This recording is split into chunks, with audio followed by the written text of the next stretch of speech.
patuloy na tensyon sa pinag-aagawang teritoryo sa West Philippine Sea, patuloy pa din ang pagbabantay ng BRP Teresa Magbanwa sa lahat ng Chinese vessels na sumusubok lumapit sa ating kalupaan at wala ni isang nakakalusot sa ating patrol vessel. Subalit sa sobrang lawak ng West Philippine Sea, hindi rin naman ito kayang bantayan lahat ng ating Philippine Coast Guard at buti na lang ay maraming paparating na in-order na mga patrol vessels na gawa ng bansang France at Japan. Sa suma total, aabot sa lagpas 50 billion pesos ang halaga ng in-order ng ating Coast Guard at nasa 49 na barko ang darating sa mga susunod na taon na kaya ng bantayan ng malaking parte ng ating territorial waters. Pagdating naman sa Philippine Navy, medyo matumal sa ngayon ang kanilang modernization program at pahirapan ng pagbabantay dahil nasa 6 lang ng kanilang warships ang kayang tumagal sa West Philippine Sea tulad na lang ng ating mga Rizal-class frigates. Ngunit sa bagong magandang balita na ating nakalap, mayroong paparating na bagong warship ang Philippine Navy matapos inilabas ng Hyundai Heavy Industries ang isang video na kung saan tapos na ang bagong gawang Miguel Malvar class guided missile frigate at inaasahang darating na ito sa bansa ngayong buwan ng Marso. Ito na ang pinakamahal na warship na nabili ng Philippine Navy sa kasalukuyan na kung saan nasa 28 billion pesos ang ginastos para sa dalawang vessels at ito din ang magiging pinaka-heavily armed na warship ng bansa dahil hindi kulang-kulang sa armas ang nasabing warship. Hindi ito katulad sa mga Rizal-class frigates na kung saan nagkakahalaga lamang ng nasa 17 billion pesos, ngunit kulang-kulang naman ang mga armas at hindi talaga matatawag na totoong frigate dahil hindi pa naikakabit lahat ng mga defense equipment nito. Samantalang ang mga Miguel Malvar frigates naman ay kayang magdala ng aabot sa 8 Sea Star anti-ship missiles na doble sa kasalukuyang dinadala ng ating Rizal frigates, kaya di hamak na mas malakas ang firepower nito. Pagdating naman sa anti-air capabilities, walang-wala ang mga Rizal class kumpara sa mga Miguel Malvar dahil mga Mistral air defense system lamang ang anti-air weapon nito kumpara sa bagong paparating na warship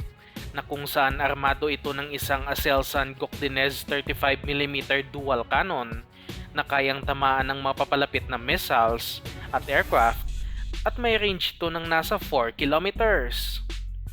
At ang nagpatindi pa talaga sa mga Miguel Malvar ay ang nasa 16 nito na vertical missile tube launchers na kung saan paglalagyan ng 16 na Mika missiles na magiging pangunahing air defense weapon ng warship na kung saan may range naman ito ng nasa 20 kilometers. Masaya tayo na paparating na ang bagong warships ng Philippine Navy, ngunit hindi pa rin ito sapat at dapat pang mag-invest sa mas heavily armed na vessels na ino-offer ng ibang bansa na kung saan kayang magdala ng aabot sa 32 missiles at mas advanced din ang mga subsystems. Matatandaan din sa aking nakaraang video na pinaplano ng Department of National Defense na umutang sa ibang bansa upang gamitin sa pambili ng mga warships at maraming bansa na rin ang nagbigay ng mga offers nito, katulad na lang ng bansang France at Japan. Samantalang sa isa namang hindi magandang balita, sa mga proyekto naman na napanalunan ng Israel sa AFP Modernization Program, inamin ng Israeli company na Elbit Systems na mayroong problema sa kanilang mga delivery ng armas sa ating bansa dahil pinaprioridad muna nila sa ngayon ng Israel Defense Force dahil na rin sa kasalukuyang gera nito sa katabing bansa. Sa mga hindi nakakaalam, masyado ng delay ang delivery ng mga Guarani Armored Personnel Carrier na magkasamang ginawa ng bansang Israel at Brazil na kung saan nasa 28 ang in-order na ganito ng Army noong 2021 at nasa 5 pa lang ang naidi-deliver ngayong 2025.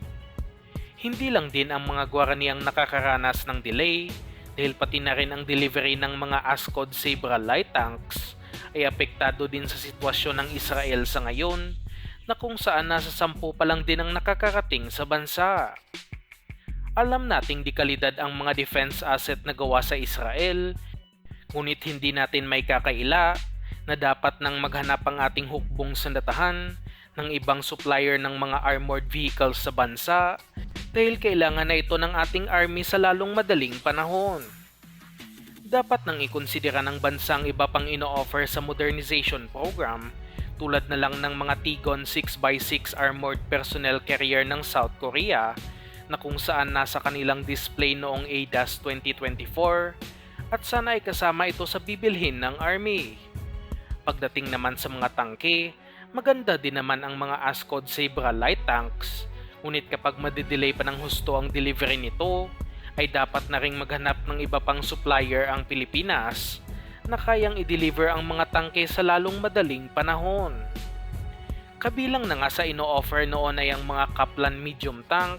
na magkasamang ginawa ng bansang Turkey at Indonesia at kasalukuyan na rin ginagamit ng 13th Cavalry Battalion ng Indonesian Army at marami pang bansang interesado dito. Sa ngayon, nakadepende na lang din sa Philippine Army kung ipagpapatuloy pa nila ang pag-order mula sa Israel o maghahanap na sila ng bagong supplier ng armored vehicles.